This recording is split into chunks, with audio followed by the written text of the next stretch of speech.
The sky burned crimson, much like her home had just hours before, as Faith Morrison sat in the dirt and clutched her wedding band until her fingers ached.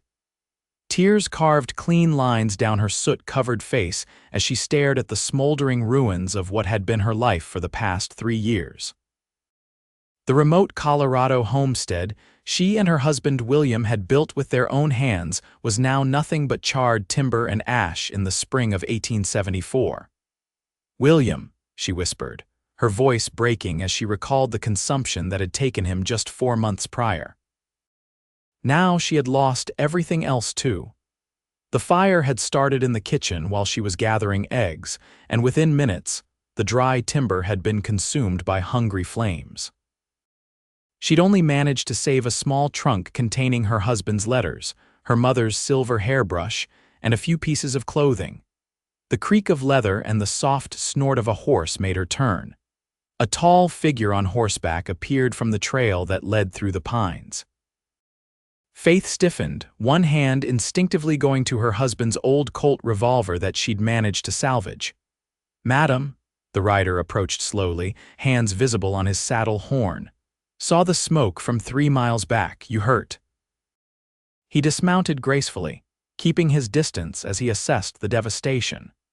His face was partially hidden beneath the brim of a worn Stetson, but Faith could see he was younger than she'd initially thought, perhaps 30 or so, with a strong jaw darkened by several days' worth of beard.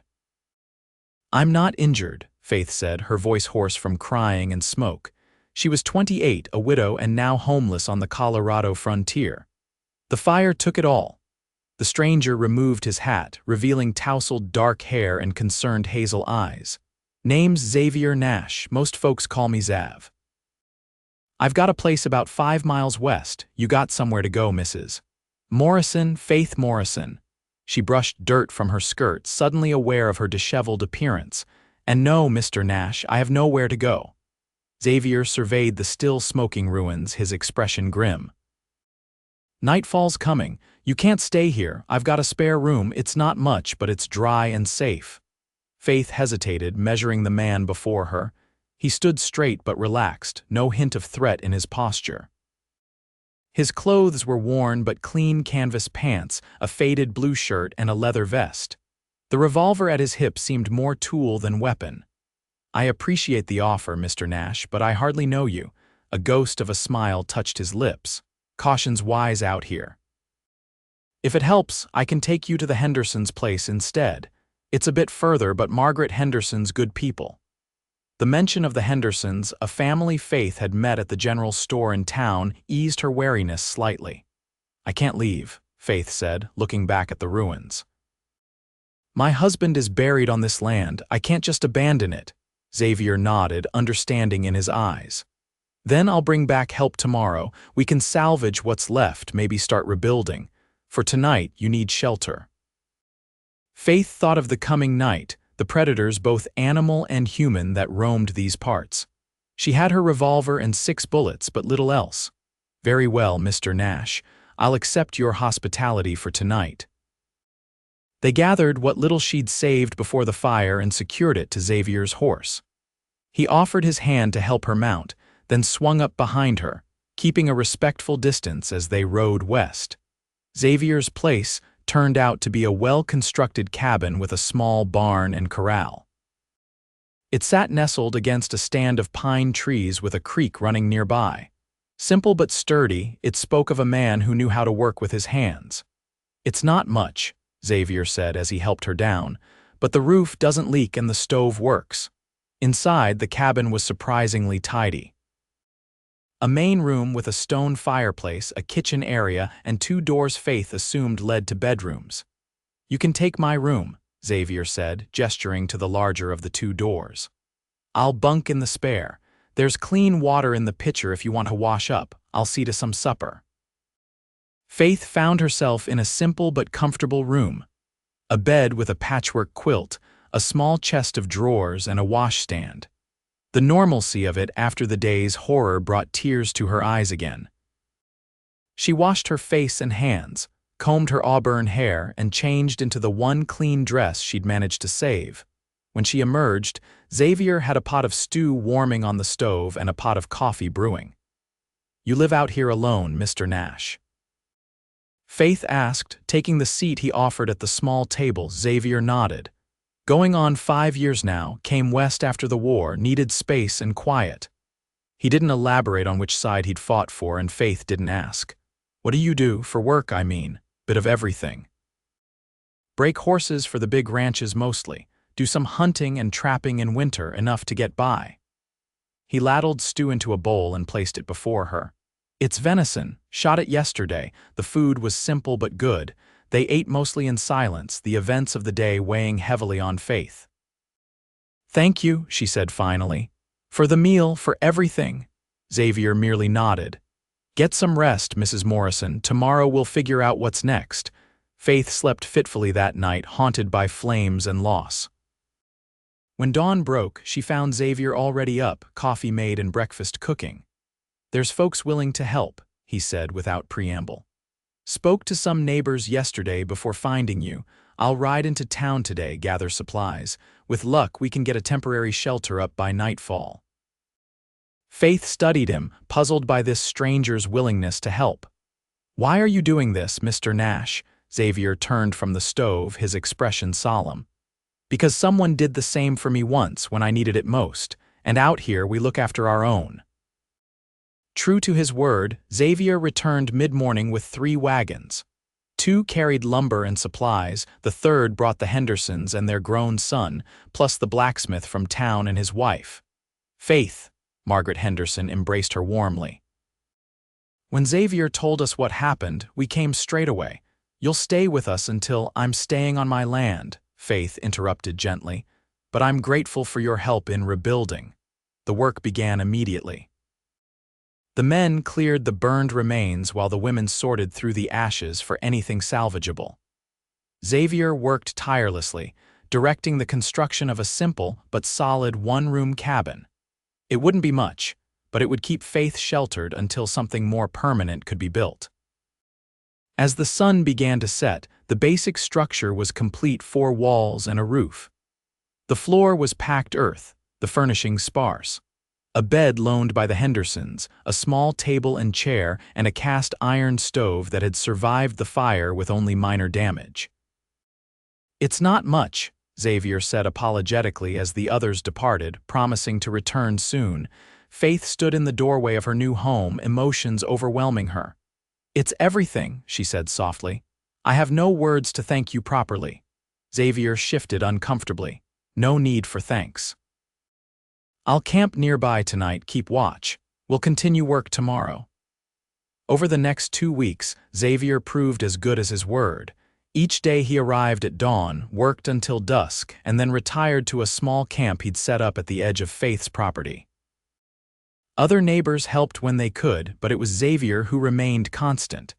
The cabin slowly took shape. A proper wooden floor, glass windows salvaged from an abandoned ranch house, shelves, and a small porch. Xavier even fashioned a rocking chair from pine, presenting it to Faith with uncharacteristic shyness. One evening, as they sat on the new porch, watching the sunset paint the mountains gold, Faith finally asked the question that had been on her mind. "Don't you have your own place to tend to, Mr. Nash?" Xavier smiled faintly. "Zav, please, and yes, but I've got time. Breaking season doesn't start for another month." "Well, Zav, I can't keep you from your work forever. You've done more than enough." His eyes met hers briefly before returning to the horizon. "There's still the root cellar to dig, and you'll need firewood cut for winter." "I can manage," Faith insisted. "I've been on my own before." "I don't doubt your capabilities, Mrs. Morrison. But there's no shame in accepting help when it's offered freely." Faith studied his profile in the fading light. Over the past weeks, she'd learned little about Xavier Nash beyond his actions. He worked hard, spoke little, and treated her with unfailing respect. He was a puzzle she couldn't quite solve. "Faith," she said finally. "If I'm to call you Zav, then you must call me Faith." He nodded, a small smile playing at his lips. "Faith it is, then."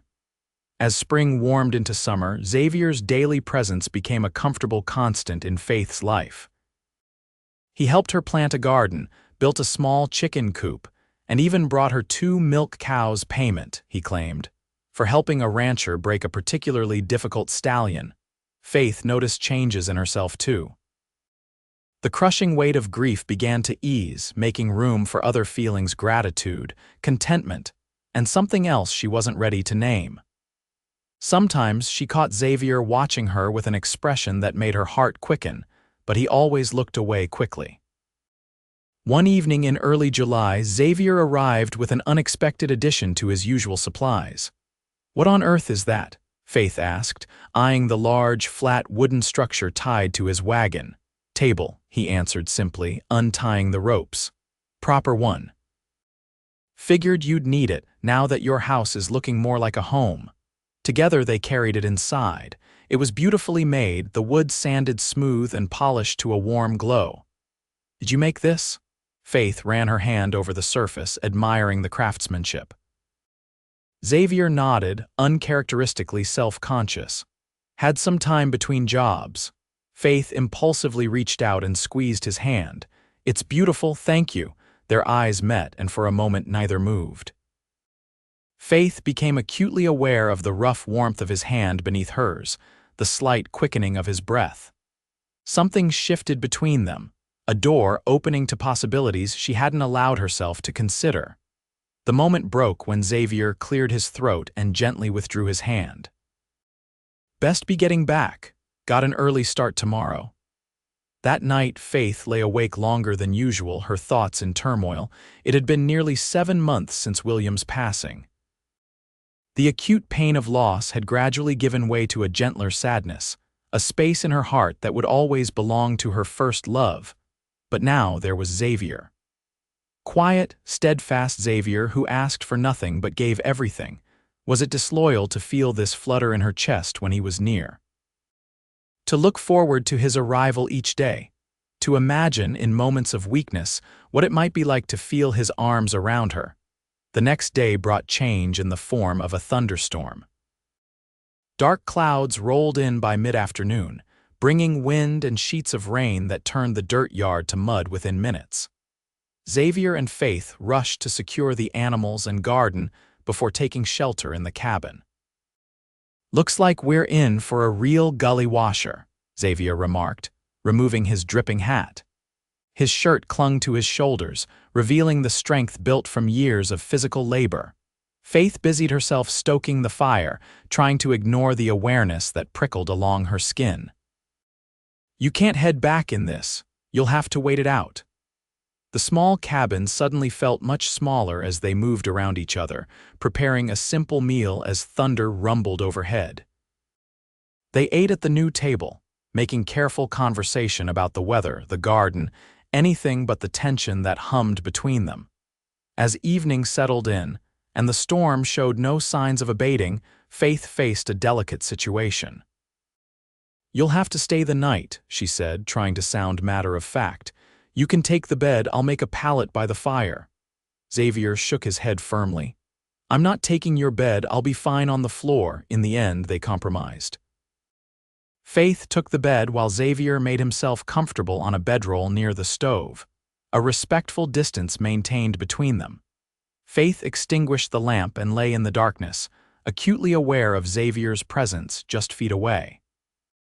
The rhythm of the rain on the roof and the occasional rumble of thunder filled the silence. "Xav," she whispered after a while, unsure if he was still awake. Came the drowsy response. "Why did you really stay all these months?" Silence stretched for so long that Faith thought he might not answer. Finally, his voice came soft through the darkness. At first, because it was the right thing to do, then because... He paused. "Because being here with you felt like being home, something I haven't felt in a very long time." Faith's heart thundered in her chest. "Oh," she said softly, "I'll be moving on soon," he continued. "There's talk of a big ranch opening up near Durango. Good work, good pay." "I see," Faith said, a hollow feeling opening in her chest. More silence, broken only by the storm outside and the crackle of the dying fire. "Unless," Xavier finally said, his voice barely audible, "unless there was reason to stay." Faith lay perfectly still, her mind racing. She thought of William kind, gentle William who had loved her enough to want her happiness above all else. Would he begrudge her a second chance at love? There might be, she whispered back. A reason to stay.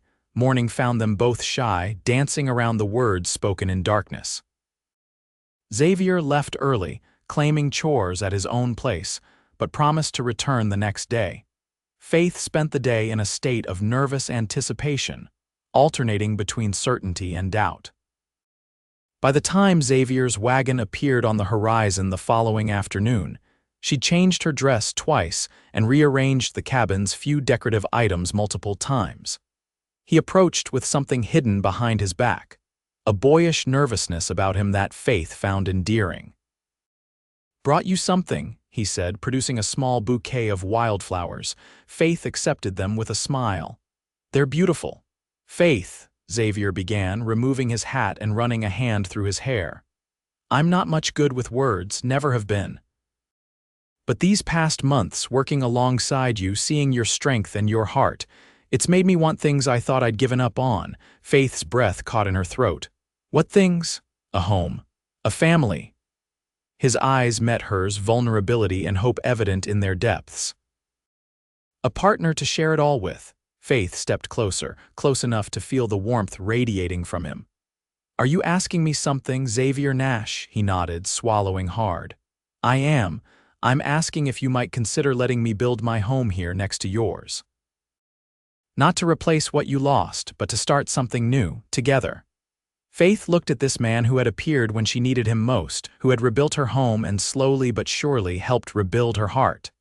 "I think," she said softly, reaching for his hand, "that would suit me very well." Their first kiss was gentle, tentative, both of them navigating unfamiliar territory. When they pulled apart, Xavier rested his forehead against hers. "I should warn you, I snore something terrible," he said, a smile tugging at his lips. Faith laughed, feeling lighter than she had in months. "I'll manage." Over the next weeks, plans took shape. Xavier would build his cabin adjacent to Faith's, connected by a covered walkway close enough for propriety's sake, yet maintaining the independence they both valued. The arrangement raised a few eyebrows in town, but most folks understood the practical nature of frontier partnerships. As summer stretched into fall, Xavier's building project progressed steadily. Unlike Faith's emergency shelter, his cabin was being built with care and attention to detail: 2 bedrooms, a larger kitchen, and a stone fireplace that would warm the whole space. 2 bedrooms? Faith asked one evening as they reviewed his plans. Xavier's cheeks colored slightly. "Thought maybe. Someday, we might need the extra room." Faith's heart warmed at the implication. She had never had children with William despite their hopes, but the possibility of a family with Xavier was a dream she'd begun to nurture privately. "I'd like that," she said simply. As the first frost silvered the grass, Xavier officially moved his belongings from his old cabin to the new one. That evening, they celebrated with a special meal in Faith's cabin, which now felt small compared to Xavier's more spacious dwelling. "To new beginnings," Xavier toasted, raising his coffee cup since neither of them drank alcohol. "And to those who made them possible," Faith added, thinking of all who had helped her rebuild, especially the quiet man across from her. After dinner, they sat on the porch despite the chill, wrapped in blankets and watching stars emerge in the darkening sky. "I have something for you," Xavier said, reaching into his pocket. He pulled out a simple gold band. "It was my mother's. I've had it tucked away all these years." Faith's eyes widened. "Xav, I know we've only known each other a few months," he said quickly. "And I know you're still healing from William. I don't expect anything right away, but I wanted you to know my intentions." Faith looked at the ring, then at the earnest face of the man holding it. "Are you asking me to marry you, Xavier Nash?" He nodded, suddenly solemn.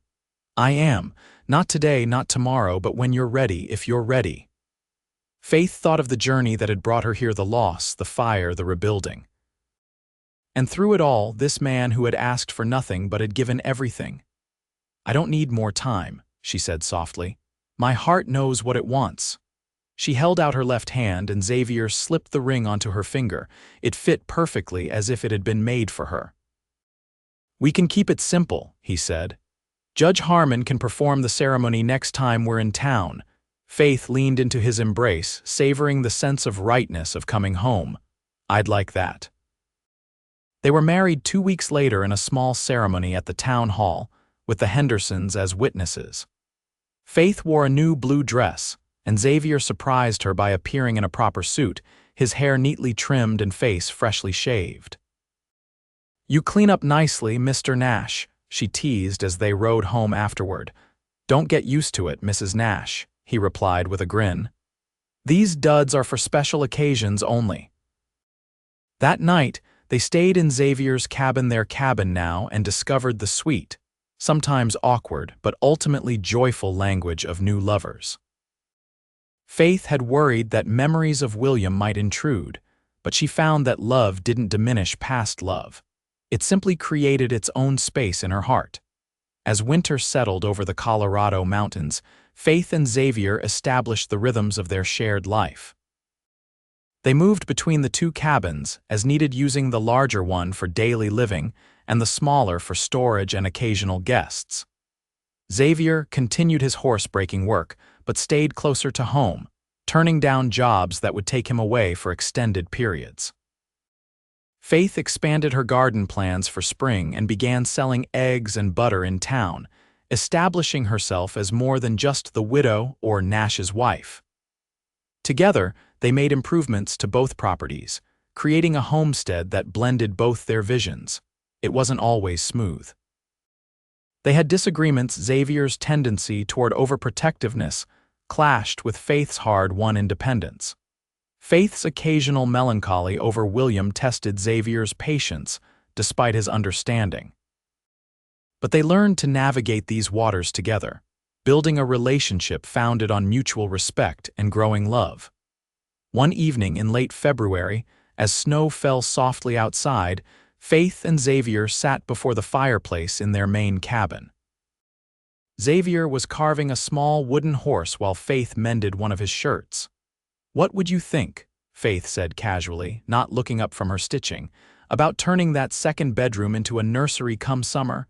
Xavier's hands stilled on the carving. "Faith," he asked, his voice rough with sudden emotion. She met his eyes then, a smile spreading across her face. "Dr. Peterson confirmed it yesterday. We're going to have a baby, Xav." The carving and knife clattered to the floor as Xavier moved to kneel before her, his hands gently cradling her face. "A baby," he repeated, wonder in his voice. "Our baby," Faith nodded, tears of happiness threatening to spill. "Are you pleased, pleased?" Xavier laughed, a rare, full-throated sound that filled the cabin. "Faith Nash, you've made me the happiest man in Colorado territory." As spring returned to the mountains, bringing new life and green growth, Faith's body changed with the seasons. Xavier became even more attentive, finishing his work early to help with chores that had become difficult for Faith.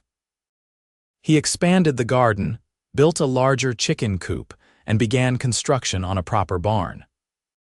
Sometimes Faith would catch him standing on their property, looking at all they had built together from what had once been ashes, and her heart would swell with gratitude for the twist of fate that had brought him riding up to her that terrible day.